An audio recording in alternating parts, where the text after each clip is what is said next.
Hello, everyone. Today we have a very interesting story about a lazy boy who was actually quite smart. By the end of this story, we'll learn how a lazy person can work harder and overcome their laziness.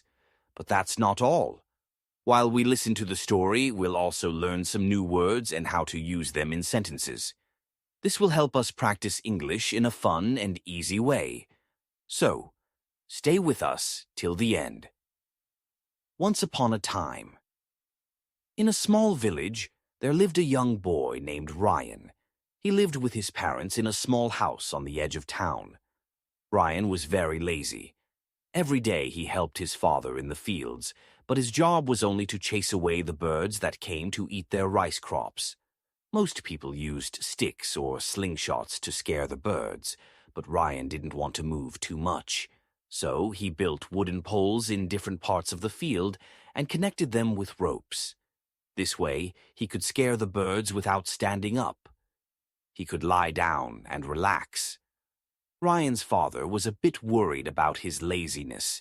He thought, if I get sick, how will Ryan take care of everything?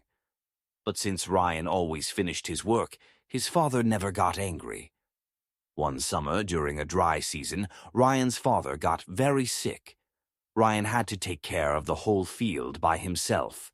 He tried, but he wasn't used to hard work. After a few weeks, the crops started to die because they didn't get enough water, and Ryan couldn't save them alone.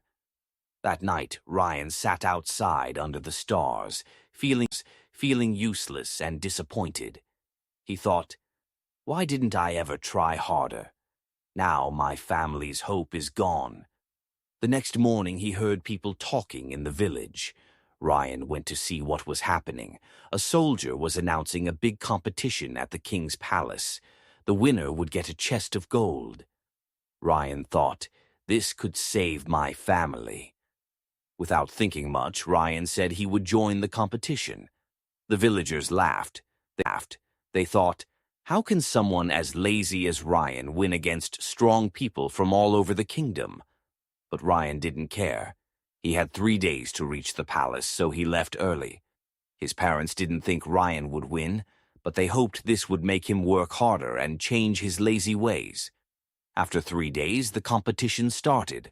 All the participants were gathered near a big lake. Many of them were strong and fit, which made Ryan nervous.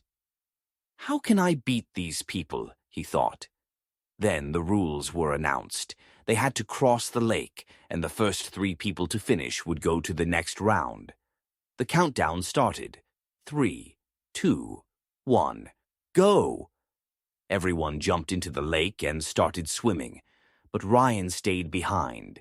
He thought, there's no way I can win if I just swim. Suddenly, Ryan had an idea. He ran into the nearby forest, found some broken branches, and made a small raft. He used another piece of wood as a paddle. Ryan thought, this is a race to cross the lake, not a swimming race. I may not be strong, but I can be smart. As the others got tired from swimming, Ryan paddled across the lake. Slowly but surely, he passed many of them. In the end, Ryan finished third and qualified for the next round.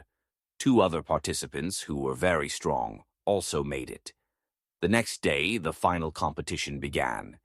Each contestant was given a big wooden block. The task was to push the block 1 kilometer to the finish line. Behind them were many tools they could choose from to help them, but they could only pick one. The first contestant quickly grabbed a rope and started pulling the block. The second contestant took a piece of wood to use as a lever to move his block. Ryan, however, didn't rush. He thought carefully about the tools. I can't win by using my muscles. I need to think smarter, he said to himself. After thinking for a while, Ryan picked a small knife. The crowd was confused. How could a knife help him move such a big block? But instead of pushing the block, Ryan started carving it. He cut the block into a round shape, like a ball. After an hour, Ryan finished carving. Now, instead of a heavy block, he had a wooden ball. Ryan pushed the ball easily. while the other contestants struggled with their heavy blocks. He rolled it down the road, catching up to the others.